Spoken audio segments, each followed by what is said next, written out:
The new relationship. Namaskar and welcome to the fifth and final step of your healing journey. You have come an incredibly long way. You faced your grief, learned to regulate your emotions, mastered the art of the amends, and built boundaries to protect your peace. Now, we arrive at the destination all this work has been leading to rebuilding trust. But I need to be very clear from the start. The trust we rebuild will not be the trust of the past. That was the trust of a child for their parent, built on dependency. The trust we are building now is something new, something more beautiful and resilient. It is the trust between two adults. It is built not on blood, but on consistent, respectful action. And it must be built slowly and safely, one tiny brick at a time. Now, this is divided in different parts.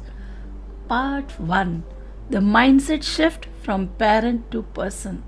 The first and most important step is a shift in your own identity. For decades, your primary role has been mother, a role of guidance, provision, and sometimes control. To rebuild trust, you must be willing to relate to your adult child not as your child but as a person. This means letting go of the need to give unsolicited advice, the mantra of the past, control the outcome of their choices, take their reactions personally. Instead, your new role is to be a safe harbor. A harbor doesn't tell the ship where to sail, it simply provides a calm, safe place for it to dock.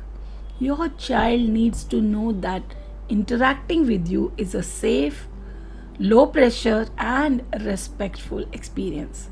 This is the foundation of new trust. Part 2, the 3 pillars of rebuilding trust. Trust is not rebuilt with grand gestures, it is rebuilt in microscopic moments, and these 3 pillars are your guide. Pillar 1, radical consistency, your new superpower. After a rupture, your child's nervous system is watching you like a hawk. Is she going to go back to her old ways? Is this change real? What it looks like? If you set a communication boundary, you keep it every single time. If you promise not to give unsolicited advice, you bite your tongue every single time. Your words and your actions must become perfectly aligned. The message it sends, you can predict me. I am safe and stable.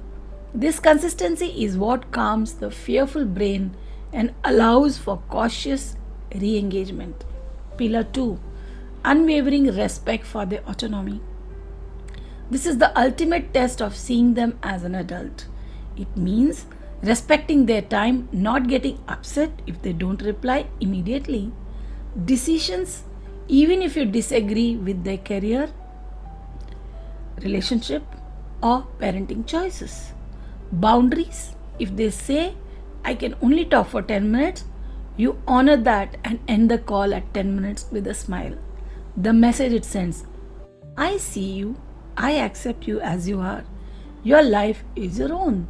There is no faster way to rebuild trust than through genuine respect. Pillar 3, the anchor of infinite patience. You have been on a healing journey for weeks or months. For them, the change in you is new and may be viewed with suspicion. You cannot rush this. What it looks like, understanding that they may test your boundaries. They might be distant even after a nice conversation. They need to see your new behavior not just once but dozens of times before their heart begins to believe it. The message it sends, I am not doing this for a specific result. I am doing this because I am committed to being a better person and a safer parent for you, no matter how long it takes. Part 3, practical steps for the first conversation. So, what does this look like in practice? Let's talk about the first fragile steps, the low stakes re engagement. Start with the text. Send a simple, no pressure message. A photo of a flower that reminded you of them. An article on a topic they love. No questions, no demands for a reply. The goal is simply to send a small signal of positive connection. Keep early conversations light. If you do get on a call, have a rule: no heavy topics, no talking about the past, no asking about marriage or children, no giving advice. Talk about a movie, the weather, a shared happy memory. Keep it to 15-20 minutes max. Become a master listener. Your primary job is to listen to understand, not to respond. Practice reflective listening. It sounds like you're really excited about that new project. This shows you're truly hearing them. The trust thermometer.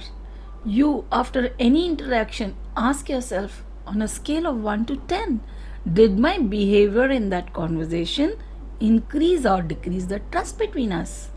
Did I respect their boundary? Did I listen more than I talked? Did I avoid giving advice? This self check keeps you on track. Conclusion: the journey is the destination. And with that, we have reached the end of our 5 step healing journey. Look at how far you have come. You are no longer the person you were at the start, lost in grief and reaction. You are now a woman grounded in self awareness, equipped with tools, and guided by self respect. Remember this: whether or not full reconciliation happens is not the final measure of your success. Your success is measured by the peace you have cultivated within yourself. It is measured by the dignity with which you hold yourself, regardless of the outcome. You have done the work to become a safe person. You have laid the foundation. The rest is not in your hands, and that is okay. Your healing is yours to keep forever. You have completed the guide, and if this journey has transformed you, please pay it forward. Like, subscribe, and share these series with one another mother who needs this map. In the comments, I would be honored if you shared one word that describes your heart after finishing this journey: healed, hopeful, empowered.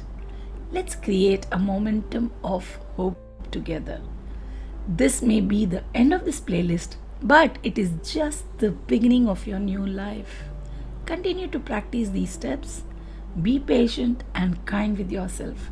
You are a testament to the power of a mother's love and her incredibly capacity to grow. Thank you for trusting me on this journey. You're forever changed. Go in peace. Love you and take care of yourself and love yourself. Bye bye and God bless.